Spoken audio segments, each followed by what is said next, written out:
see my situation and not think that I'm not high functioning. What situation? Okay, so I'm not married. I have beautiful children. How many? 8. By how 8. many women? 3. And this is the kicker. I want more.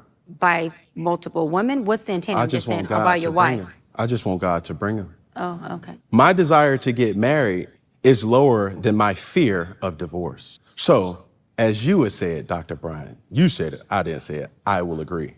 I'm just taking my time. You're not taking your time. I am, though. You're being very action-based. You're not taking your time.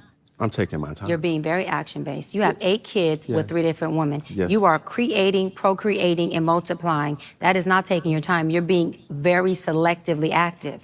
Okay? So you're creating, in disclaimer, the kids are innocent, they are beautiful and amazing. Anything I say has nothing to do with them babies. But you are proactively choosing where you want to be active at and where you want to take your time. You want to take your time in having a wife because of your own fears.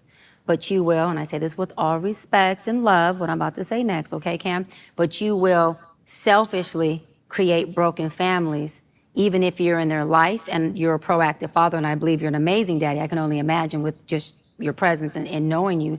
But these families are still broken.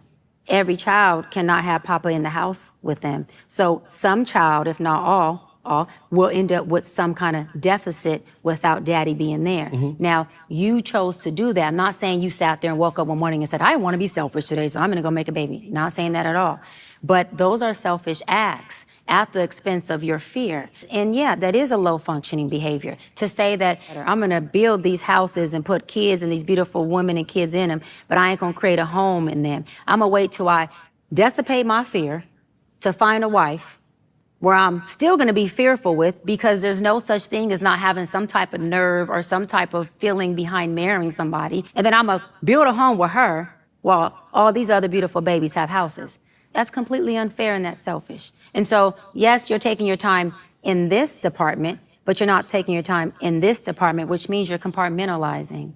And compartmentalizing never works. Compartmentalizing hurts everybody involved. Everybody who's in this box and that box and this box and that box and this box. And then here you go over here trying to figure out what box you're going to feed or entertain or do. Then you're looking outside to figure out who's your next victim to put in the box. It's unhealthy. That this young woman is saying, you know, I don't know why it is in our community we kind of celebrate. Like if a guy can have money, it's almost a celebration that the guy can just go lay seed, have babies all over. Oh, he got money. It's rather sad. You know what I'm saying? Like, and we do that in the community, and I have to speak to us because I don't know. I'm in the community. I don't know of another community because I'm sure people will come out here and say, "Why you always putting this?" No, I'm me. I'm black. I live around all black people, so this is what I see, and this is my assessment of it. But the only thing I will say is that the women who she mentions are not victims. So you have to call out the women too. You have to, these women, what about them? You just laying up and you know what this guy's about and you open your body up to him and now you have purposely made a broken home, even more so than Cam. She did not speak to that. And a lot of, what is that about? You know what I'm saying? Now I get it. There are divorces and things of that nature where the home becomes broken, but to go out and purposely just plant seed all over the world to me is crazy. Unless you like just a sperm donor. You know what I mean? That's like being a dog or some shit, like a pit, but you just go lay. You know, a friend of mine and my son's barber, he got dogs. And the dogs get loose, and sometimes these dogs come back pregnant. He don't know who the daddy dog is. He just know the dog got loose and came back pregnant. And this is This is sad. This is sad that it's even celebrated in our society. And when we talk about the community's issues, uh, the racism isn't our biggest problem. You know, the biggest problem in the community is the lack of the father in the home, and to purposely go out and do that. I think both parties are equally wrong.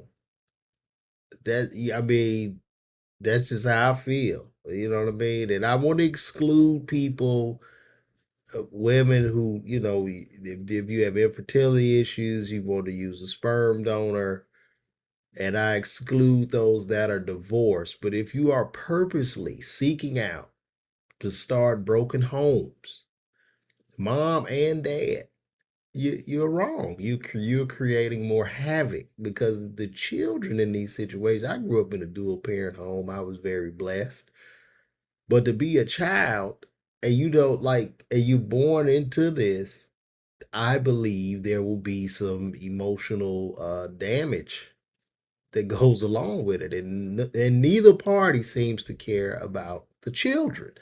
Mama want a check, and daddy won't, you know what I mean, to put it down, and they have no accountability and do what the hell he want to do when he want to do it. And that's just not how this works.